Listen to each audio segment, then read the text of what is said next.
What's up, guys? This is the Wrestling Babble by Red Cyclone Inc. This is the Merc with the mic, and I'm alongside Louis Beans. What's happening? And we talking wrestling. So breaking news. Fucking breaking news. Holy shit. So I was kind of giving you the story. I was kind of watching some of what New Japan was showing this morning, which was Power. I hate when I forget names and things. So anyway, so this big news during New Japan Pro Wrestling during at the end of Kenny Omega's match, which he fought Trent, the dude from Maconi Vice, Beretta. Okay. Trent Beretta, yeah. He fought Trent Beretta for the U.S. title, and after the match, he does his usually goodnight promo to the crowd and whatnot. And after the promo, what you see is a countdown. The 5, 4, 3, 2, 1, and Chris Jericho, Y2J, the GOAT himself. Showed up for New Japan Pro Wrestling and challenges Kenny Omega for Wrestle Kingdom 12, January 6th of 2018. It's right around the corner. Be amazing.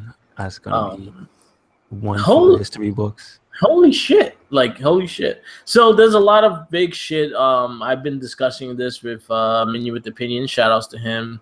Sadly, the Cowboys are playing, but you know what? He's not even watching the Cowboy game. He's stuck in Chuck E. Cheese. So have fun in Chuck E. Cheese. Minion. Anyway, we were discussing and whatnot, and I was telling him that there's I've been reading Chris Jericho's books. Not really reading. I've been listening to. I got the Audible shit, Amazon's Audible, so the audio books. Yeah. So I got I read all 4 of his books, and I just finished reading the last one, and he really goes into how close he got to Vince McMahon and the relationship he has with Vince McMahon. So a lot of people was like, oh, he probably just did this to screw WWE because they were wanting to resign him. Like, no, there's a big chance Vince McMahon gave him the okay to do this because Jericho is very close to him and to the point that he could just go into his office and talk to him. So he could have put this out. He said, I want to do this. This is my last, my last kind of thing. He wants to do one last match in New Japan Pro Wrestling. And Vince McMahon okayed it. He was not going to like that. Or what that's going to do is just going to give more publicity for WWE. WWE's Chris Jericho goes to New Japan Pro Wrestling. You know? He's using the Y2J name also, so that's a big thing, and that's something WWE owns. So he's using that. They have him as Y2J.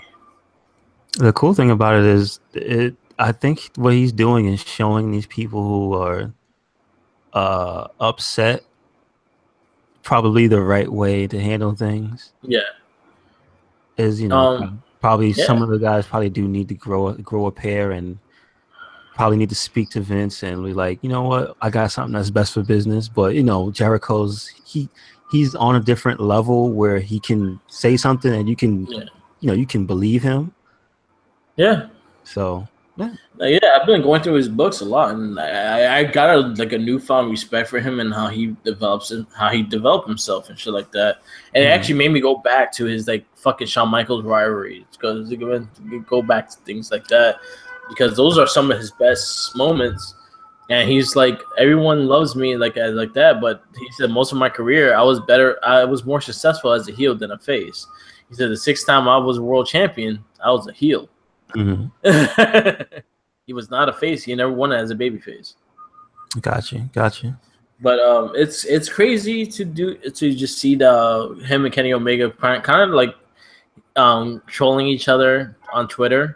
They had this big Twitter war within the last 2 weeks. They were just talking shit about each other, and then Jericho calling, "Oh, you haven't wrestled in the big leagues, and until you do that, then no match for me." Pretty much, I just know for a fact that Chris Jericho is just trolling and just building something. So, through Twitter, just building a storyline through Twitter and whatnot, because him and Omega are actually good for, they actually you've been on the Talking Jericho podcast and all that stuff. Like they have relationship. They're both from Winnipeg also, so they all stick together and whatnot. Mm-hmm. So this is going to be the showdown for greatest Canadian wrestler, greatest Winnipeg wrestler, greatest Winnipeg. But it's going to be fun. Like I'm looking forward to it because usually the Wrestle Kingdom that's their marquee show. That's their big show, and you usually see some of the best wrestling on there. So I'm looking forward to it. Mm-hmm. It's in January. It's in 2 months. Like it's right around the corner. And it's gonna be interesting. And maybe Chris Jericho will be the second person to Wrestle Kingdom and WrestleMania in the same year. That'd be great. Because AJ Styles, AJ Styles did it first. Wow, what was that? The year he showed up? The Wrestle Kingdom he wrestled. He fought Nakamura. Yeah. And then he showed up in the Rumble. Oh, got you. Yeah. Okay. But it's gonna be hopefully it'll be a great match. Jericho is probably one of the best, hands down. He's down them, right? A Hall of Famer and bound to be and all that stuff. But I know he's also promoting a lot for his cruise that he's doing out of pocket. So he has this Rockin' Wrestling cruise coming up that he's building himself, and he has ROH on the build for the cruise. He originally wanted NXT, and then they gave him the no. Okay. Originally, he wanted NXT on it because with Triple H. Triple H wanted to do it, but this man has a thing with not working shows on a boat. Really? He said we are land, like everything is easier by land kind of thing like that. And he said there's a lot of things that can happen wrong on a boat that he doesn't want to take the risk, especially with the guys and injuries and all that shit. So he was like, oh, but McMahon got his blessing, and I think he got some support from McMahon to do it as well. So okay, it's crazy. It's got a lot of things. So I could see them starting that and maybe actually wrestling at the cruise. I mean, the Bucks are supposed to be there. Yeah, it's ROH. So anyone that's signed on ROH. So Marty Scurll, the Bucks, Cody Rhodes, they're all supposed to be there. Mm-hmm. So something's gonna go down. Yeah, so it's gonna be interesting what they do. But it's big news. It's gonna be fun. Like Wrestle Kingdom, wrestling is cool again. If you actually really think about it, like a lot of people are really into wrestling nowadays. And they're getting back into it, and there's a lot of things to find something that you'll be interested in. It's because everybody else is trying. That's why. Yeah, exactly. Everybody's trying harder. And yeah, so that's one of the big news, big out of it. Anything else you want to add to it? I was just talking about there were pictures of Triple H at what you said it was ICW. Yeah, and I assume he was in the ring with the current European champion, so I assume they were promoting that. But you were saying, when was the last time that they had filmed something? So for the UK TV show, originally it was supposed to be in June, and I know it was supposed to be Jim Ross and Nigel McGuinness calling it. And I think it just fell through, and they just scrapped the recording they did, but they recorded a few shows for it. Okay. They just never aired it. I think it was during the same time that they were recording for the Mae Young Classic as well. So I guess that one probably would have overlapped it, and probably would have took recognition for the Mae Young Classic. So I understand what you said with that. It was like maybe just because of the time, during the time and whatnot. But again, WWE was originally supposed to do a UK brand show, and they never did it. My big thing is, like, if you're not going to do the show, might as well just make that UK title the secondary title in NXT. But how would that work? Like, because don't they want to make it special to have the people who are only from Europe fight for it? So it kind of... Well, at least have it defended, like he at least do it like they've been doing, and have him defend and have him have matches in NXT. You don't have to have all the guys from NXT go for it, but at least showcase the titles to make it give it some prestige and whatnot, so we can see the matches because we know they're gonna have good matches. We just want to see it. Do they do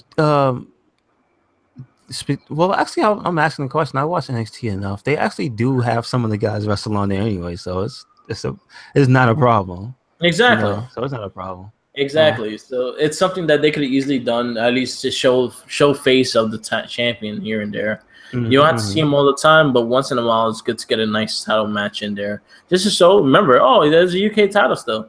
Yep. They haven't forgotten about it. I wish they did that more, but it looks like they're going to be using ICW as the main grounds for the UK show. And what's that? They're going to use their network or something? I think WWE has taken them, or they're going to buy them out and make that the WWE UK show, because it looks like they have a friendly relationship with them. That's where I can see how they're doing the UK show there. Okay, that makes sense. Yeah. So they don't have to worry about it, and they have them filming there. They have NXT running on here, and they'll have their own little production and shit like that over there. And it would just be like WWE production, because the WWE is gonna change the lights, they're gonna change the cameras and all that shit. So they don't have their own little taste into it. Yeah. But yeah, again, we have a UK title that's like barely shown, so it'd be nice, even on the main card, once in a while, put him as a special match. Like, the UK champion is gonna be here, and he's gonna fight someone. I mean, people go nuts on takeovers when they show up. So yeah, you could fucking put Neville against him. Yeah, man. What has there been any word from Neville? Regarding anything? All right, so I was reading this the other day, and pretty much WWE is just gonna let his contract expire. They're not gonna release him. And did they say when? His contract ends almost the end of 2018. So he can't wrestle. He can't wrestle. So it's his choice. If he wants to wrestle, he'll wrestle in WWE. Or WWE would just continue paying him, and he would just be out and when he releases. And what WWE would probably do is they will hold him off till after WrestleMania, and then they'll give him his release. Wow, that's interesting. Because he does have I think it was a 2-year. He had a 2-year thing agreement, so he's still getting paid. He's just getting paid not to do nothing. Yeah, but you know how that works. People. Yeah. A guy like that, I'm sure he wants to be doing what he wants to do. Exactly. So I think that eventually, he's going to come to an agreement and probably want to wrestle. I really hope they just move him to SmackDown and show him as a heavyweight and not always just be a cruiserweight. Because he's great as a cruiserweight champion, but he's much more than that, and they could use his talent and elsewhere, other places. Yeah, I mean, don't let the guy go to waste. I mean, work with him. Yeah. Exactly. There's so much attention to just wrestling in general, like you said earlier. It's in an upswing right now. So that guy's really good, really talented, and don't let him sit and rot. Exactly. And get some type of resentment, and then just not be good. And then he's one of those guys that we're all gonna be like, he could have been. Yeah. If not for the time they pulled basically in Austin, where Austin sat home. Yeah. Took his ball and went home. Yeah. And then apparently Vince reached out and they worked out something. So, I am hoping they do something, and I hope they do reach an agreement, because I still want to see Neville on TV. Like, I love Neville, so I really hope he gets something agreement and he does better. Like, put him in the mid-card division, put him in the group with Sami Zayn and Owens. Make him a renegade. Make him a renegade. Because that would work. That would work great, actually. Yeah. Those three dudes, like, if they were a faction, they would basically be unstoppable. Yeah. Like, you got a tag team and you got a heavyweight, and that's all you really need. But I wanted to add one thing before that. Just like, I don't about the him wasting his talent and stuff thing. It's just it's a time thing. It's just I hope they do it timely, because the longer you wait, the less relevant you become. Yeah, that's you. That you to know like what? everybody, like even to us, because the as time goes on, more people show up, different things happen. Like the thing that just happened today was momentous. It was fucking huge. So don't wait too long, because people will the focus is going to come off of him. But that's the reason why WWE will wait. Seeing that he has that long of a contract, this is kind of the same thing as kind of how Paige and how she didn't get released, because she still had a long-term contract. So for them, they just waited and waited on her and whatnot. So this one, they could wait on him and not have him on TV and whatnot. He kind of loses his mojo going into other companies, even though I don't think his reputation is that good, that it probably would not affect him in that way. Mm-hmm. But I would like to just see him wrestle. Like you're wasting such a good talent and not using him.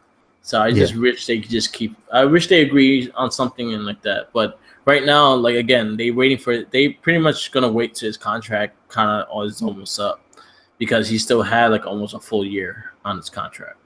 Okay. Yeah. So maybe they'll fix things. Maybe they'll make a better shirt and something to make him happy. They'll do something hopefully to make him happy, and I really hope he comes back, because I really would like to see him back. Talking about like releases and shit like that, they showed the reason of Emma's release. Oh, they actually did?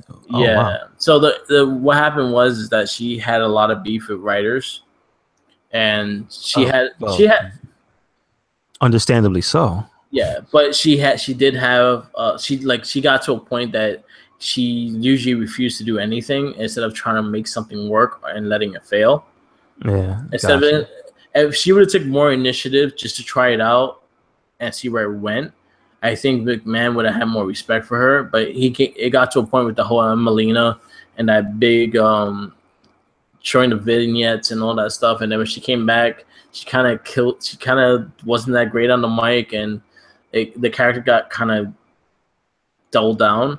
I think it was writer's fault, but then again, it's also her neglecting not to do it, and I think that's what got McMahon kind of like, I'm done with you, kind of thing. She didn't take chicken shit and make chicken salad.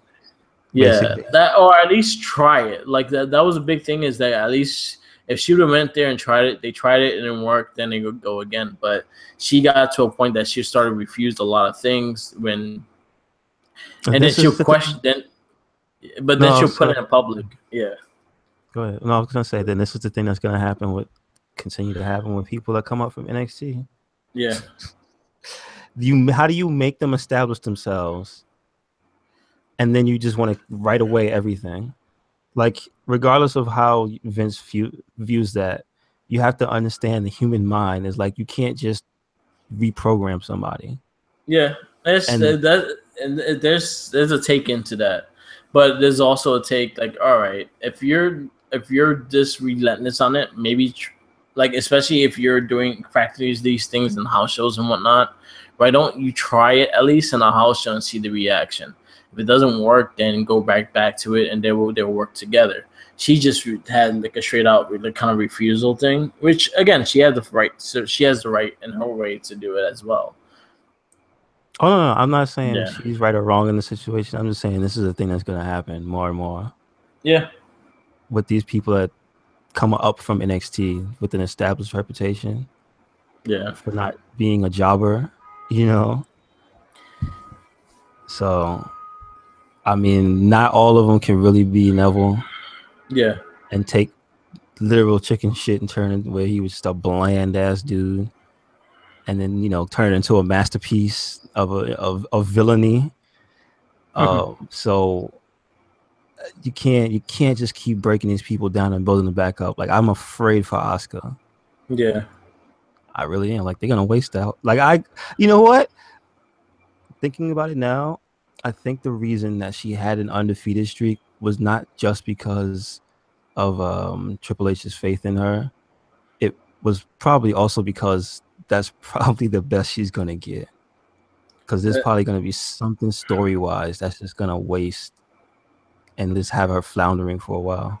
That's a big discussion right now with her being added to the Survivor Series match. I don't think they're gonna have her in it because they don't want her losing just yet. If they're gonna make her lose, there's gonna be a big way of her losing. So she's pretty much gonna be the undefeated person or not. But you also gotta realize when you go to the main card, it doesn't mean you're going straight to the top. You're pretty much starting from scratch. You're starting from the beginning again when you hit the main card. A very few people get that extra boost into it, but most of the people are just starting like they just started their first day in a new school. I mean, with that one, you have to take into account the caliber of talent, though. Yeah. If you would have took AJ and you'd have had him waste around for a while, like that would have been the saddest shit ever. And you know what? You thank Jericho for that. So that's what I'm saying. I hope, but who's gonna elevate Asuka to have her in the main event? It's not gonna be Alexa Bliss, is it? No, right now Alexa's Survivor Series is pretty much a place that there's not gonna be no title defenses or anything. It's gonna be champion versus champion and Raw versus SmackDown. So you have a whole pay-per-view. So you have maybe 2 months before you have to put like a title defense or anything like that. Like about a month anyway. So there's no big championship thing. I could see maybe by Mania Asuka will get the belt. No, I don't mean, but okay, here's what I mean. But like, I don't want her to just have the belt without earning it. But like, what I mean is, you see how AJ's rise made perfect sense. Yeah, and you didn't question any of it because it was pretty fast. Yeah, but he dealt with some high caliber people from the get go, and so far, Asuka had a very respectable 2 matches with Emma, but like. Emma's one of the few talents that can wrestle on almost to that level. You know what I mean? Yeah. You're going to put Bayley, and then for some reason, she seems to not be able to do what she was doing before. I don't know if she got hurt, and now and then Dana Brooke's not that level. Sasha Banks is not that level. And at least not face Sasha Banks is not that level.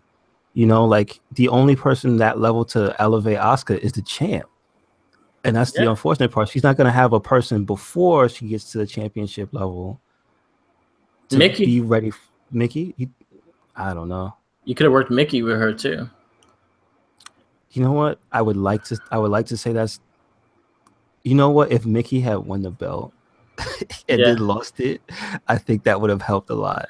My big thing also is with Nia Jax. This would have been a big match if they would have just gave Nia the strap. Honestly, I love Alexa Bliss, and I will love her as champion and whatnot because she's one of my favorites and whatnot. But realistically, when they did that whole Fatal 5-Way for the title or Fatal 4-Way for the title, Nia Jax should have won that match. I agree. You should have built her as the dominant champion, as in how you're building Brock Lesnar. You should have did that with Nia Jax until WrestleMania, until you have that one contender that could fucking take her off her throne, which would have been Asuka. And then, speaking of Nia Jax, she just came back from doing what we were just talking about, which was things weren't going her way. She had to take some time off to step back and put things into perspective. And it's like, they can't keep messing with these NXT people like this. Yeah. They're wasting their talent.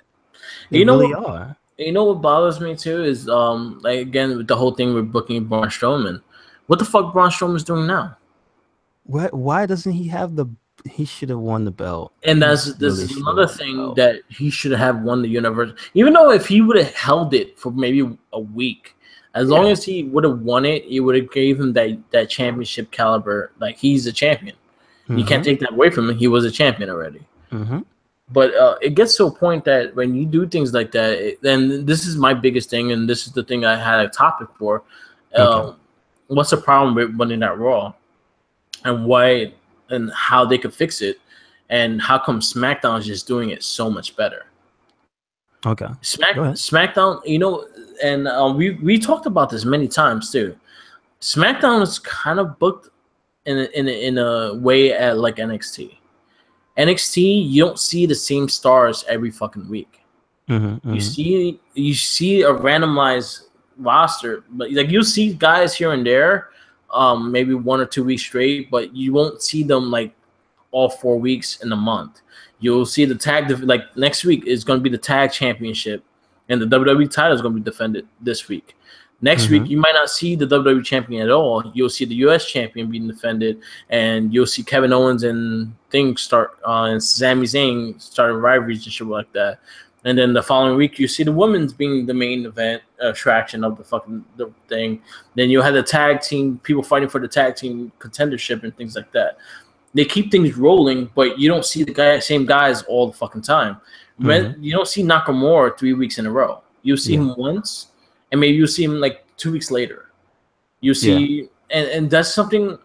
As much as I would like to see some guys more on the roster, like whatever happens to Mojo Rawley's fucking push, whatever happened to things like that. If you're going to go into that big mindset of things, he won the Unrated Battle Royal, where it was his push. You know, and there's a lot of things that you could question it, but you have to realize also how they're using their talent and how they're spreading it around. I like what SmackDown is doing with that. And they only 2 hours, and I think the 3 hours does hurt Raw because it makes it stagnant. It makes it long. It makes it bearable because it's 3 hours long, but maybe a good 45 minutes of that 3 hour show is commercials. Yeah, sure enough. That's the standard breakdown. Yeah. Like, I honestly, personally, would pay WWE Network $15 if I could get a commercial-free SmackDown and Raw. That makes sense. I mean, like, I get to see what the cameras don't catch during commercial break.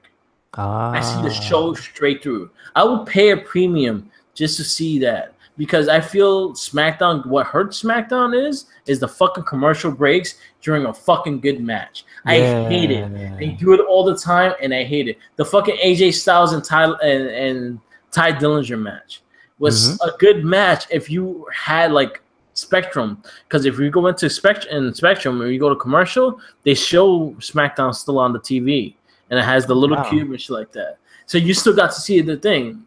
But when you're on any other thing or any other TV network and whatnot, and you don't get that, you got to guess what happened. Wow, that's terrible. Yeah. I didn't know if that was like a thing they were doing on purpose. So like they never used to cut in between the matches like that. Like there will always be a spot, the rest spot during the match, and it would be very obvious. Nowadays, it's not at all, and they will just cut mid-match during like something's going on. I'm like, what? Yeah, but going into Monday Night Raw, I think Raw, their roster is big, but you barely see half the roster. You see, you know what? You're not wrong, man. What happened to Samson and Jason Jordan being a constant thing? Just on every show, like they're supposed to be the ones proving. Now Jason Jordan's show, now he's like just popping up. They have a fucking guitar in a pole match. Ugh. Like, is he gonna play it if he wins? Yeah. Is Jason Jordan gonna play it if he wins? If not, who gives a fuck? Yeah. All right. Like, not on the subject, but just see it. Check it out, the video. I think it was a house show this weekend. It was the Club, Elias, and Bo Dallas singing Wonderwall in the ring. Really? Okay. Check it out. It was really funny. Anyway, again, they have a tag team division, but you don't see the tag teams besides Dean Ambrose, Seth, and the Bar. Where's the other tag teams? Why are they not fighting for a contendership unless it's a joke match? Fucking the Halloween Street Fight. That's pretty much where you waste the tag team division on. You have the IC Championship, which hasn't been defended since Roman Reigns? No. Oh, yeah. He was the last one. Yep. That was like a month ago, about a month and a half ago. You have an IC champion, and I love Miz as the IC champion. I like him as IC champion. I like him in championships rivalries. I really do. I love him as that champion that knows how to fucking get at people. And this is the perfect person to help you develop a lot of these guys that you don't really know what you're doing with. Like Jason Jordan would be a perfect candidate. He don't have to win the rivalry, but let Miz a limit. Yeah, that kind of died off really quick. Yeah, like they didn't focus. That was a thing. Then again, I also think the whole, I think is based on the pay-per-view and everything like that. Like TLC could have had an IC championship main event. Well, it didn't have to be. He was in the 5-way, so. But it didn't have to be. It didn't have to be like that, though. You could have had the Shield versus Strowman in the bar, or and something then like that. Strowman in the bar, Kane, and then Elias. Yeah. And then you could have had someone step up and fight for the IC title, and that could have been one of your main matches and everything. Well, yeah. Also, we got to remember the plans didn't even come out the way it was supposed to either. Yeah, that's true. Like people were sick, so there were two less men anyway. Yeah, but like they're like half of them was not on TV anyway. What they're gonna do with Bray Wyatt? Is he's gonna be a member of Survivor Series match or anything like that? Are they gonna continue the Balor Wyatt thing, and we're actually gonna see Sister Abigail? I mean, what? Yeah, what happens now? Yeah, where do we go from here with that? Finn Balor jobbing to Kane. See, I understand the jobbing to Kane and what it makes because they're pushing Kane for Braun Strowman. I understand that, but you didn't have to do that to Balor like that. Like that was just stupid booking in their part. As in, why is he losing the next match when he had probably one of the best matches since he's been on the main roster?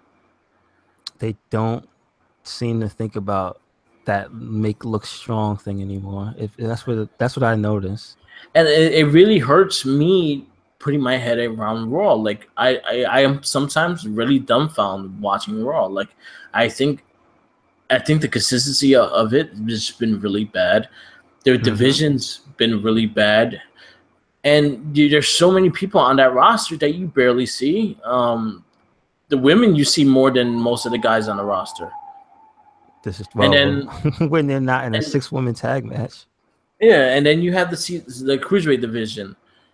And you know what's funny? I'm loving Drew Gulak's character. Yeah, I really am. Like he's really entertaining and stuff like that. I like seeing, like, again, they have to add another gold in the cruiserweight division. There needs to be a gold there. And if there's not a gold, they're just fighting for nothing, which makes no sense. And then when they're fighting for nothing, I was like, yo, so why are you going to put all your effort if you're not fighting for anything after this? I do see photoshops popping up of like a cruiserweight tag championship. I feel they need to, I feel like they really need that because they have a big roster in the cruiserweight division, but they have a lot of guys fighting in twos and not fighting for nothing. Yeah, you're right. Like where does that end? And it's usually just 2 of those guys go on to feud and the other 2 end up, in La La Land. Exactly, and it gets stagnant, and then as a fan, you tend to like, you know what else is on TV? But the only thing I realized lately is that they've been trying to use the 205 Live to break up parts of Raw now. Yeah, and it helps a little bit, but again, it's not. The overall storyline, it still feels like it's separate. Yeah. Until, Braun Strowman shows up and beats up Enzo.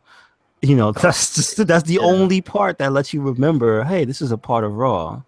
Yeah. So that doesn't even really count. And the one time Kurt Angle came out to bring out Kalisto. True enough. I also that was something that we talked about. That's something we talked about like maybe like a few podcasts ago too. Why isn't no GM or commissioner of 205 Live? There could be somebody. Why isn't put fucking Jamie Noble? Yep. He's there. He's a 2-time cruiserweight champion. But he's there. That's the thing. It's like there are available bodies to fill this position. Put Dean Malenko as the cruiserweight GM. I like that. Dean Malenko for GM of 205 Live. That makes a lot of sense, man. Yeah, that's a pretty good one. Yeah, like you need someone to put order. If you're not gonna have Kurt Angle on that show, at least have someone to control order, to put matches. Like it looks like these guys are making the matches off on the fly. Like, hey, I want to fight you. All right, there's a ref. Let's go fight now. Yeah, basically, you get the lowdown from Vic and Nigel McGuinness, and that's about it. Yeah, there's It's no like like GM, or make Nigel McGuinness or someone as a fucking GM. Make someone that final say kind of thing. When there's a big rivalry, there's a big heated thing, they allowed to just fuck each other up until the refs decides to all show up and break it up. yeah, it does need more structure. So that's something with 205 Live. With Monday Night Raw, I feel like it gets stagnant because I think like nowadays it's not really the promos in the beginning. Because before, for a while, it was like we had like a 30-minute promo in the beginning of every fucking Raw that got really boring. This time it's not really like that. They're showing more action, but they're just showing pointless action. There's no rewards or there's no destination for some of these matches. Or it's just outright inconsistent. Yeah. Why did Braun Strowman show up in a red garbage truck and perform some type of magic where he resurrected himself from the garbage? I don't understand that. And the other thing, WWE needs to stop showing that they have a movie studio. Yes. Like, yo, we know how to do camera angles and shit. The easiest way you could have did the Braun Strowman shit was just have him fucking interfere in a match. Oh, why wasn't he driving the truck? That's all I know. Or driving the truck, or crashing the truck into something. Like, he magically appeared, dude. Come on, that's so stupid.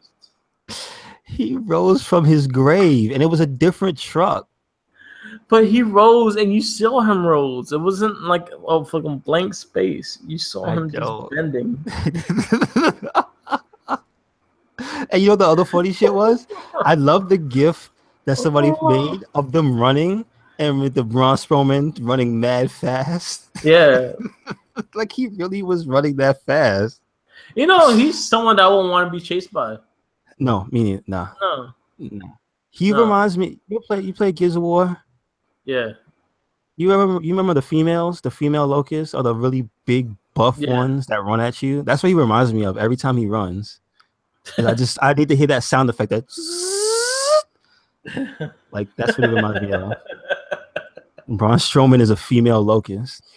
Oh man, so Raw needs a lot of work. They need to take a look at what NXT and SmackDown been doing. Pace your matches. Have a point for your matches. Stop fucking just giving us random matches.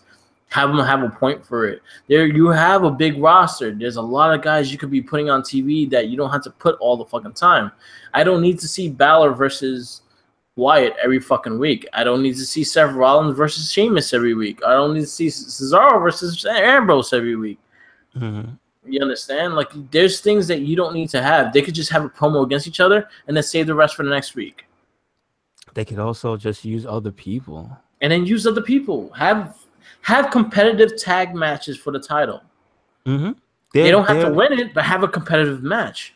Their tag division is the weakest of the two. Like, it's for a reason. It's because there aren't that many matches between the other people. Exactly. I'm about to say it'll be the club, but the club will still fight. Seth and Dean. They're busy fighting fucking Heath Slater and Rhino in a fucking pumpkin street fight. Oh jeez. Oh man. What a waste. Heath Slater and Rhino are tag champions. Why are they not in the picture either? I don't even know. They were tag champs. Use them. Not enough time? Question mark. I don't know.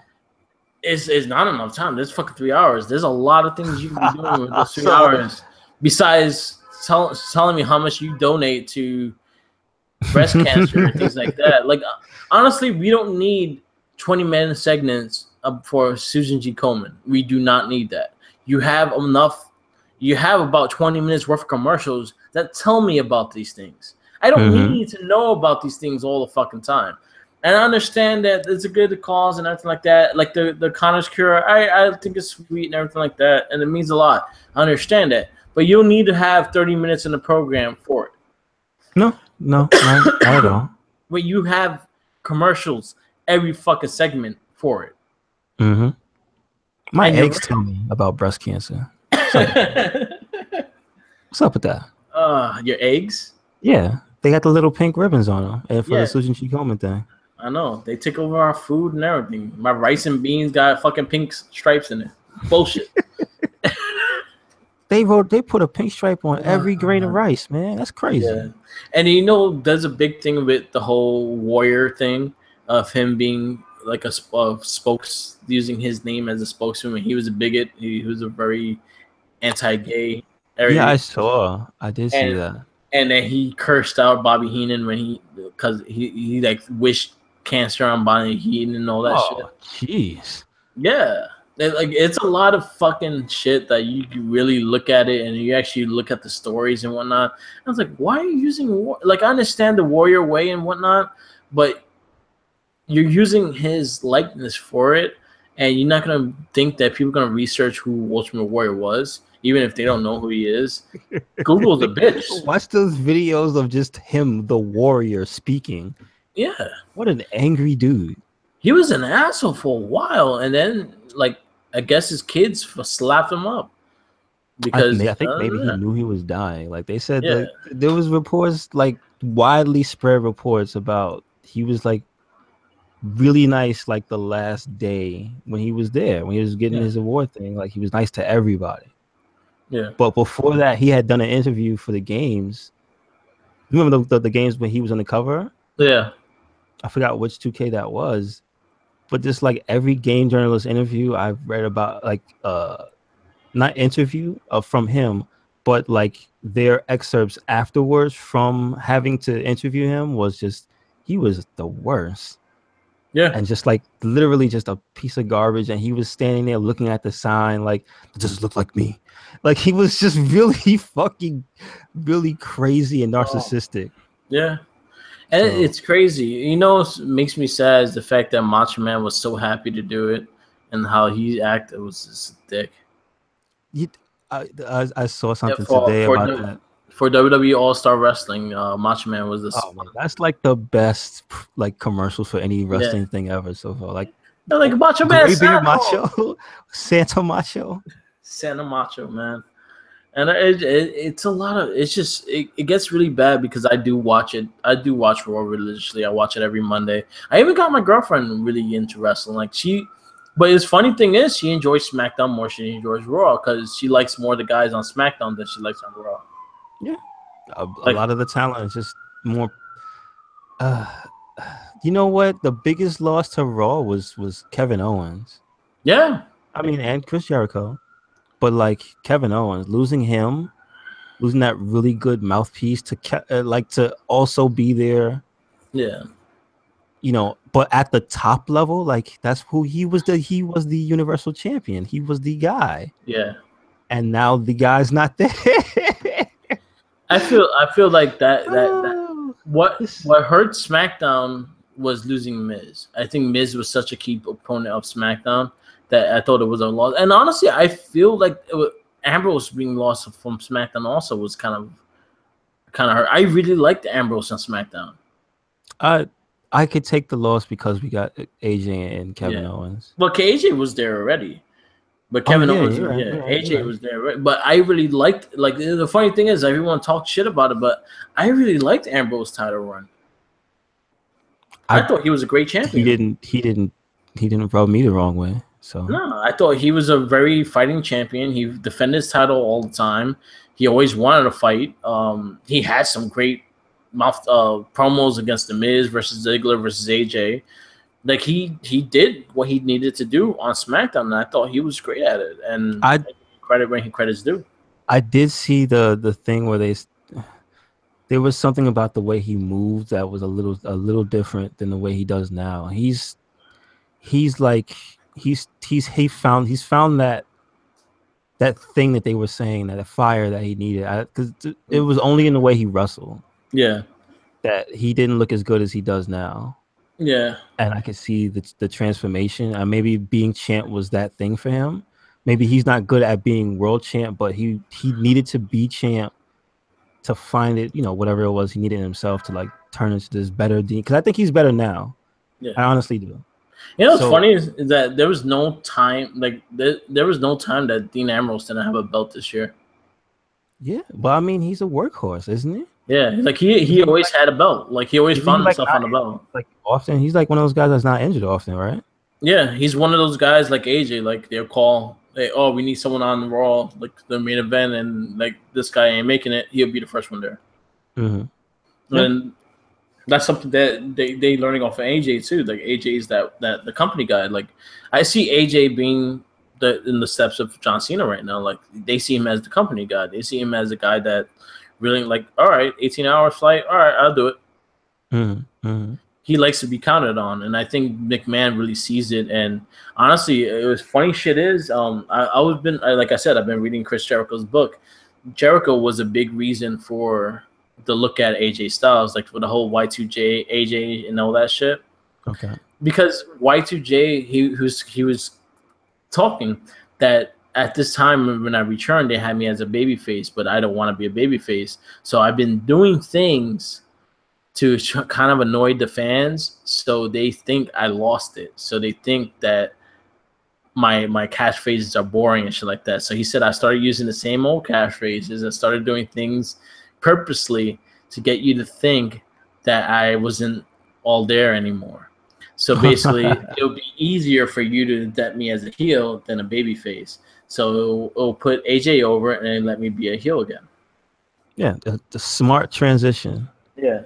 And it's funny because I remember everyone talking shit about Jericho during that time as well. And I was like, yo, he's doing something to work that whole shit. And that was true. Like, he's purposely doing things just to get at you so you boo him. He knows what he's doing. At this point, he can turn it any which way he wants to. You see how he turned it when he came back from getting beat up? Yeah. He had the crowd in the palm of his hand. Yeah. And he really wasn't a good guy. No, he wasn't. He just got beat up. That's all. Just wanted revenge. Yep. Yeah, but going the whole like topic of Monday Night Raw being better and whatnot. Again, I would like more matches with reasons. Like, give me reasons. Give me more contender matches. Give me title matches. You have a couple titles you could be defending on those damn shows as well. Or just title defenses against different people. Exactly. And again, you don't have to have them drop the belt. You can just have a really competitive match. As long as you have a good competitive match, it doesn't change anything from the person that loses. It makes them seem like, oh, maybe you'll see them get the belt next time. Like, incidentally, you know who had a really good match? Not on Raw, but I'm just saying, like, a good competitive match as an example. Dolph Ziggler and Bobby Roode. Yeah. Like this week, their match, the 2 out of 3 falls was really good. No, it's a pay-per-view caliber match. It was fucking great. But again, I wish that it had a reason of going. Like, the winner of this bout would go for the U.S. title.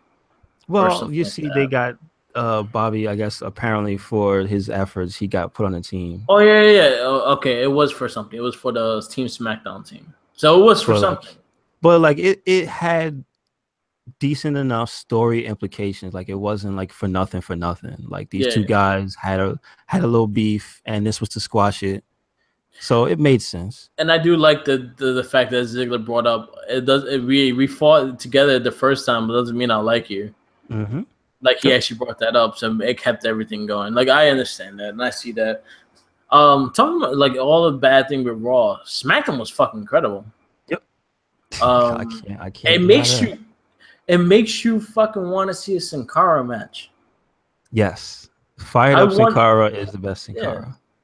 I like the whole aesthetic of him, and you know what? Something with Baron Corbin, he works better with smaller guys.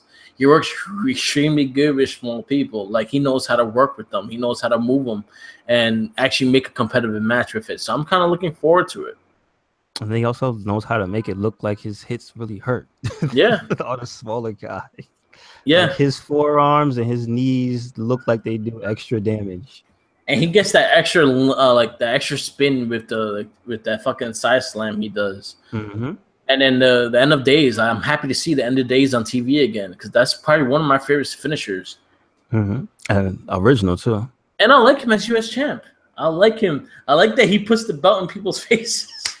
I like that he the way he comes to the ring is just like he's just happy to be there. Yeah. Like you see how he comes out. He Like still does the thing where he's jamming to his song yeah. and he's waiting. He's just like he's having fun, but he's such an asshole as a character.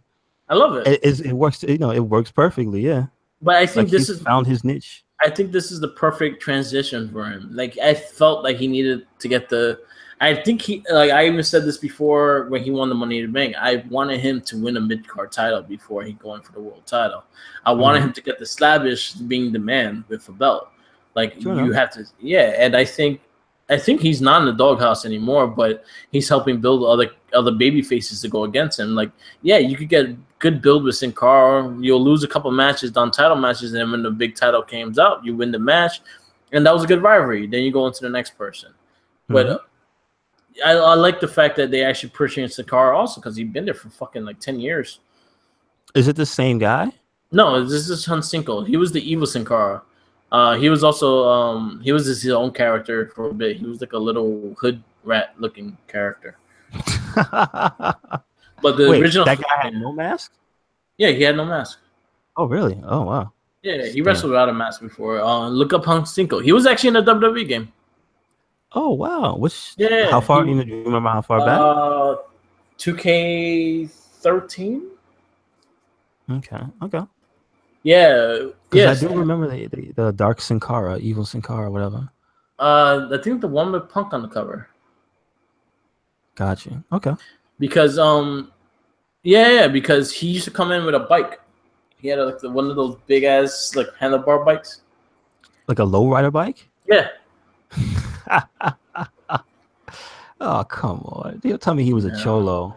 Yeah, him and that dude Camacho, which he's one of the gorillas. Yes.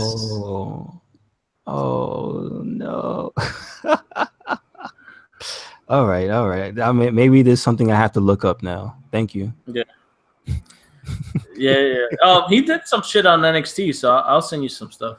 So correct me if I'm wrong. Is he the partner that was with Kalisto or no? Kalisto. Remember in NXT, the partner when they were tag teams. Oh, when they were tag teams, it was that Sin Cara, yeah. It was that Sin Cara. Okay. So I'm familiar with his work. When Sin Cara teamed with Rey Mysterio, that was the original one. Got you.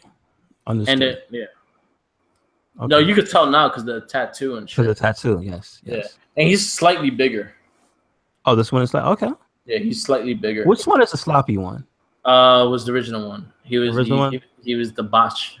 He was the botch king. Botched a lot, yeah. He's really good too. But just in WWE, he just didn't do it for some reason. I that's the thing. I know. Like some people just certain places they go, they don't have the same mojo for some reason. Yeah. Last but not least, NXT being built up for War Games. They actually finally announced this week's on NXT. Again, the recordings are like probably like a month in advance, so we finally seeing the War Games being put out and whatnot. What do you think about it so far? Like the reveal, like it did look cool as shit when it happened, though. Yeah, like I was hyped. Like I knew it was coming, but the way they revealed it on the screen in the back and having Regal out there—that's how you should announce a pay-per-view. Yeah, is you should have the GM out there to show the new title card as it appears on the Titantron. It's coming up for the first time. Nobody got to see it. That was pretty cool. Yeah, 205. Just everything, but like, I mean, now we've got context for everything. Yeah. What else? Johnny Gargano, another great match. Oh my goodness, what is it? What's the guy's Eichner? That is fucking fantastic. I see he had the match he had could have been better if it was against somebody else, but like Johnny Wrestling is getting that thing where it's like he can't beat him up anymore. Yeah. He has to start getting momentum again. I think they're waiting for Ciampa to return. Yeah. I'm pretty sure storyline wise, this has a whole thing. But I was kind of annoyed that he lost, but he's giving you fucking incredible matches every fucking week when he is on NXT.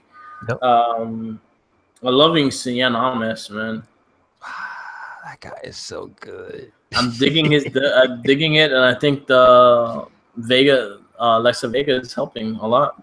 His aggression, man, just turning it up to be a bad guy, even more of a bad guy. I personally would not mind him getting the belt. I wouldn't mind. Like I said before, him beating him, and then maybe them having a little rivalry back and forth, and maybe Drew McIntyre winning again. That's fine with me. But he's earned it, man, and he's so good. Like, there's a thing that maybe it's a mindset that a lot of these wrestlers end up like putting you in, where you think that the only champ can be a guy who's can talk. Yeah. You know what I mean? Like, watching so much of American wrestling is like the guy has to be a great mouthpiece. But like, seriously, sometimes the dude just could be badass and be the champion, you know? Yeah. Or you could just have someone to talk for him. Yeah. But like, I don't mind. I don't mind. No, I don't mind it at all. I'm looking forward to that main event. Well, I don't think it will be main event, but I think the War Games will be the main event. But the ring, did they show any pictures or anything of the ring yet? You're only gonna see it at the pay-per-view, because then I don't think they're gonna test run it. But yeah, you got Cien Almas versus Drew McIntyre for the NXT Championship. You got the Fatal 4-Way already announced with Nikki Cross, Ember Moon, Peyton Royce, and Kairi Sane for the NXT Women's Championship. How many weekends away is that? 2? Right day before Survivor Series. Okay, so that's not that far away. All right, good. And also you have Alexa Black versus Velveteen Dream, which I'm loving their fucking rivalry. They don't have to do much, but it's so great. Yep. And I'm loving what Velveteen Dream is doing with the whole mind games and shit. I'm digging his fucking thing. His elbow drop is probably one of the best in the fucking business, if not the best in the business. Although EY is pretty impressive. The match that they had today, I'd say then Sanity versus Authors of Pain, like he nailed that elbow drop. But there's the height this guy gets is fucking incredible. No, it's top tier. It's top tier. And then I'm hoping Johnny Gargano gets booked on a match. I think he needs someone. I feel there may be 2 more matches on this card that they haven't announced yet. So hopefully they be. How long till Ciampa? I don't know. Like I think it was 6 months, the injury, so it's coming up like toward the time that he should be healing up. So that could be something that happens at TakeOver as well. Oh man, like more surprises. That's all we need. So imagine they could just book him a match, and then all you see here is Ciampa's music hits up, and they just have a brutal fucking match. And I say Ciampa goes over in that first match, but he goes over brutality wise, like he fucks him up. Yeah. So I'm looking forward. NXT takeovers gonna be like always. It's always gonna be great. You know what? They haven't been a bad takeover. There's always been maybe a bad match, but there has not been a bad takeover since I've been watching NXT. Pacing and setup for like the pay-per-view itself is probably what helps. Yeah. It's, correct me if I'm wrong, they don't have as many, right? No, there's every big pay-per-view, so there's about 5 takeovers a year. So that seems to help. Yeah, that seems to help to develop the characters and stuff. Like, it definitely helped Aleister Black and whatchamacallit that they didn't have a pay-per-view in between. Yeah. It's a slow build. It's a slow boil. Like you watching it, where you're watching it happen, and I think that's what really helps it. You know what my biggest fear was that it would seem like too short of a time period for Kairi Sane to be involved in a championship match. But if you count the span of time from the Mae Young Classic until the pay-per-view, it's actually been a while. Yeah. So it everything just seems like well spaced out. And I like the fact that she won the opportunity. She just didn't win the belt. She won the chance to go for the belt. Yep. Anything else you want to add before we wrap this up? Also, I just want to say give a shout out to the Brazilian girl that keeps getting beat up by Nikki Cross. Like she just looks so like deer in headlights. She just gets her shit kicked in. Like I know she's a badass, but like she just gets beat up. Yeah, but she had it coming.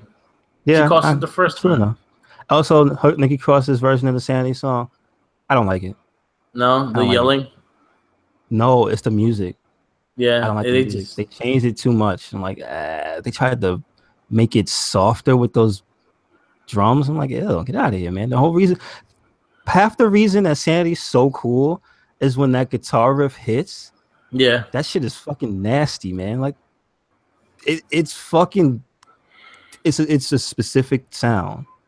They should have just kept to soften it up. It's like, yeah. They should have just kept the theme and just had her screams in it. Yeah, that's it. You don't have to change everything. And I hope she wins the belt. That's all I'm saying. Yeah. I hope she wins. Oh, last but not least, during a house show last week, Triple H was part of the Shield. I saw Triple H with the vested boots. Like, what the fuck are you guys doing? What story context did they have for that? Is there none? Because don't they hate each other? But in the house shows, usually the house shows don't really matter because they're not really televised. There was someone recording it. No, I know. So they just have fun in those house shows, and that was something they had fun with. So you can see that Triple H is little by little is coming back to a main. I would have loved if I would have loved if Seth was just like staring at him the whole match. I would have loved in the ending of the match that Seth fucking hit him with the kill switch, the whatever the fuck his move is called. Oh, the knee. Yeah. Or hit him with the curb stomp. Or hit him with curb stomp. It's not a live show. Eat that, motherfucker. But there was a funny little clip that you should see when they all ran to dive out the ring. You see Triple H just go the other way. Oh shit. You should check that out. So we're gonna wrap this up. This is the Wrestling Babble 11/5/17. We had a lot of discussion. Hit us up on Twitter on the Work with the Mic and Red Cyclo Inc. Check us out on our Facebook with Red Cyclo Inc. and the Wrestling Babble. Let us know your thoughts and all. And follow us on everything from Red Cyclo Inc. Instagram, WordPress, Tumblr. When you going back to Twitch, homie? Shit, I gotta go back to Twitch. I'll probably do Mario. Oh, okay.